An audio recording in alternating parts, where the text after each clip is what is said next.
Hey everyone! Today, we're talking about one of the most controversial and infamous chapters in history, the Spanish Inquisition. What was it really about, and why did it happen? Let's break it down. So, the Spanish Inquisition officially started in 1478, though there had been smaller inquisitions in parts of Spain before that. Those earlier ones were nowhere near as powerful or widespread as what came later. This all began during the final stretch of the Reconquista, a period when Christian kingdoms were pushing to reclaim land from the Muslims or Moors, who had ruled much of the Iberian Peninsula since the 8th century. But the Spanish Inquisition wasn't just a random invention, it had a very specific purpose: to root out heresy, or beliefs that the Catholic Church deemed false, especially among people who had recently converted from Judaism or Islam to Christianity. At first, it was about making sure these converts, called conversos, were genuinely practicing Christianity, and not secretly sticking to their old faiths. But over time, things spiraled. People from other religions, and even those accused of non-religious crimes, became targets. The reach of the Inquisition wasn't just limited to Spain. It extended as far as Spanish-controlled territories in the Americas. Now, why did this happen? There are a few theories. One of them suggests that Spain had been surprisingly diverse and relatively tolerant of different religions compared to the rest of Europe.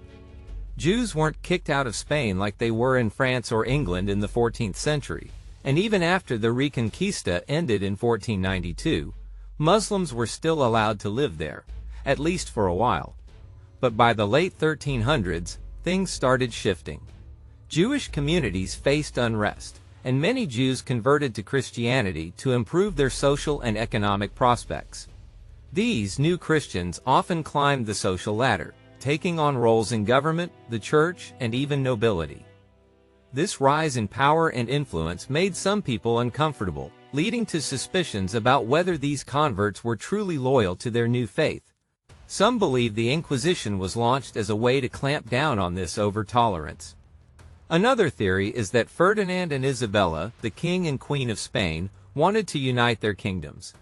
They had recently married, bringing Aragon and Castile together, but the two regions had different laws and customs.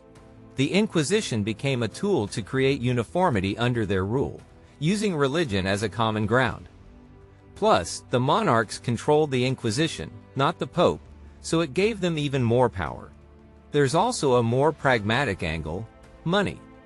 Confiscating property from convicted heretics was a way to boost the crown's finances. And then there's the fear factor. With the Ottoman Empire expanding, Ferdinand may have wanted to make sure Spain didn't have any internal divisions that could open the door to outside threats. Now, let's talk about how it all started.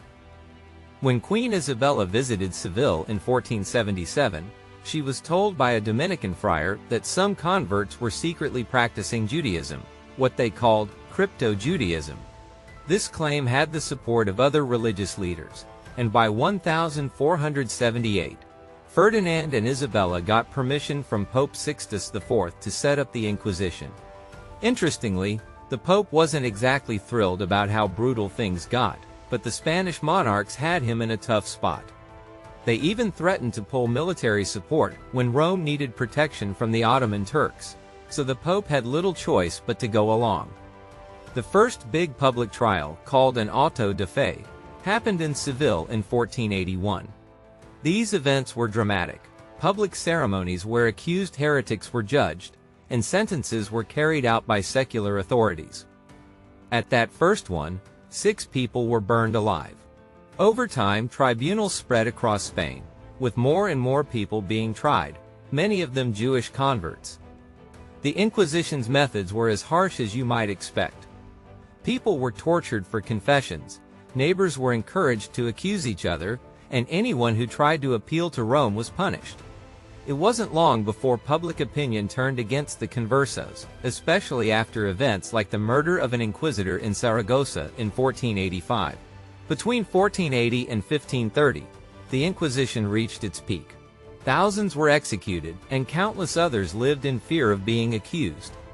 Most of the victims during this period were of Jewish origin, with staggering percentages in some regions. And now let's talk about who the Spanish Inquisition targeted and what it actually did. Remember, the Inquisition didn't have any power over people who weren't Christians. However, if someone claimed to be Christian but was secretly practicing another religion, they were fair game. The first major group caught in the crosshairs? Jewish converts to Christianity, known as conversos. A big part of why the Inquisition was even created was to crack down on these conversos, many of whom were suspected of secretly sticking to Jewish traditions. Things escalated in 1492 with the Alhambra Decree, which forced all Jews in Spain to either convert to Catholicism or leave the country. This hit hard, especially in southern and coastal areas where enforcement was the toughest. Out of around 80,000 Jews and 200,000 conversos, about 40,000 chose to leave. But it didn't stop there. Even after the mass exodus, conversos continued to face intense scrutiny, especially through the early 1500s. The fear of crypto-Judaism, practicing Judaism in secret, kept the Inquisition on high alert for decades. Muslim converts, or moriscos, also became targets. After Ferdinand and Isabella took Granada in 1492, Muslims were initially allowed to stay. But by 1502, they were given the same brutal ultimatum as the Jews: convert or leave. In some regions, like Aragon, tensions boiled over into full-on conflicts, like the Revolt of the Brotherhoods, which added anti-Muslim sentiment to the mix. Over time, distrust of moriscos grew, and they became the primary focus of the Inquisition in some areas by the late 16th century. Things culminated with the massive expulsion of moriscos between 1609 and 1614, forcing hundreds of thousands to leave Spain. Those who stayed behind or returned later still lived under the shadow of the Inquisition. Then there were the Protestants. Unlike Jews or Muslims, their numbers in Spain were pretty small, but that didn't mean they escaped attention. The first wave of trials against so-called Lutherans began in the late 1550s, with around 100 Protestants executed. But here's the thing: not all of them were actual Protestants. In some cases, being labeled as one was just a way to accuse someone of being disloyal to the crown, or tied to foreign powers. It was less about religion and more about politics. Now you might think the Inquisition was all about religious crimes, but that wasn't the case. It also tackled a whole range of non-religious offenses. Bigamy, blasphemy, and sodomy were on their radar, as were things like smuggling, tax fraud, and even counterfeiting money. The lines between religious and non-religious crimes weren't as clear-cut back then as they are today. To them, both heresy and forgery were about spreading lies that could destabilize society. Even witchcraft, which was a huge deal in other parts of Europe, wasn't a major focus for the Spanish Inquisition. They left most of that to secular authorities. When the Inquisition did get involved, like during an infamous trial in 1610, only a few people were actually burned. Another weapon in their arsenal was censorship. They banned or restricted books that were seen as spreading dangerous or heretical ideas. The first official list of banned books came out in 1551, and it included everything from religious texts to famous works of Spanish literature. But here's the thing: this censorship wasn't very effective. Scholars and the wealthy found ways to access these books anyway, so the ideas kept circulating. And now let's focus on how the Spanish Inquisition was organized and how it operated. At the top of the hierarchy was the Grand Inquisitor, who headed the Council of the Supreme and General Inquisition. This council consisted of 6 members and acted as the central authority. Beneath them were the inquisitors, often coming from legal or theological backgrounds, who presided over tribunals.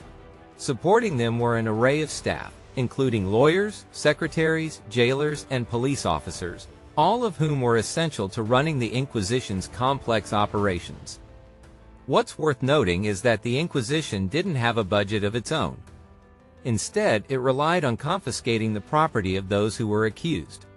This method not only funded the trials, but also left the accused and their families financially devastated, a double punishment. When the Inquisition arrived in a new city, they would begin by issuing an edict of grace. This was read out after Sunday Mass, offering a kind of amnesty. People were invited to confess their heresies within a 30 to 40-day window, which might spare them from harsher penalties. However, this was no act of mercy. It also encouraged people to accuse others.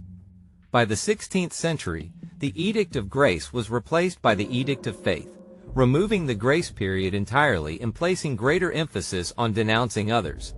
Often, those accused never knew who had named them, and false accusations due to personal grudges were not uncommon.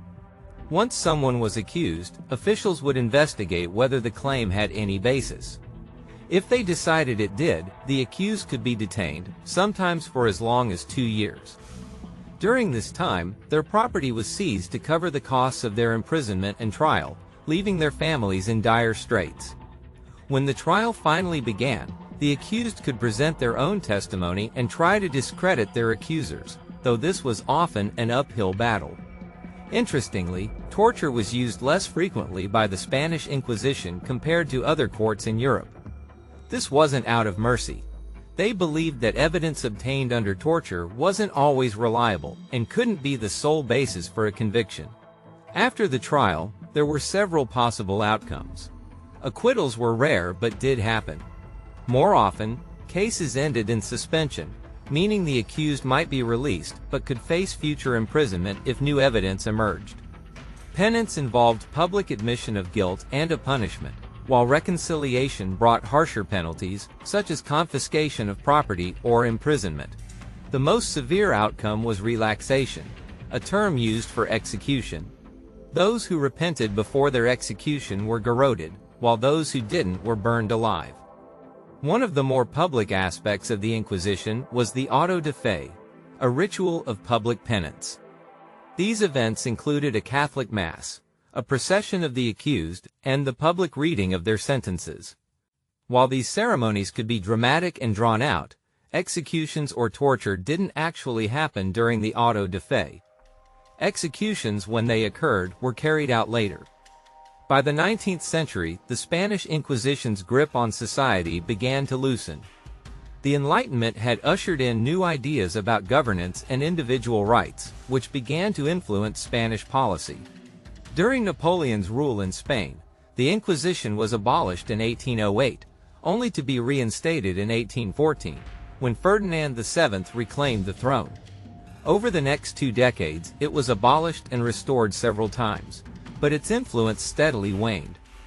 The final death sentence handed down by the Inquisition occurred in 1826, and by 1834, it was formally abolished for good. In its more than 350 years of existence, historians estimate the Spanish Inquisition prosecuted around 150,000 people, with 3,000 to 5,000 of them executed. While much of the historical record survives, no single document captures the entirety of its reach across Spain. Interestingly, studies suggest that regions more affected by the Inquisition still feel its shadow today, with lower levels of education, income, and social trust. It's a sobering reminder of how deeply such events can shape a society, even centuries later.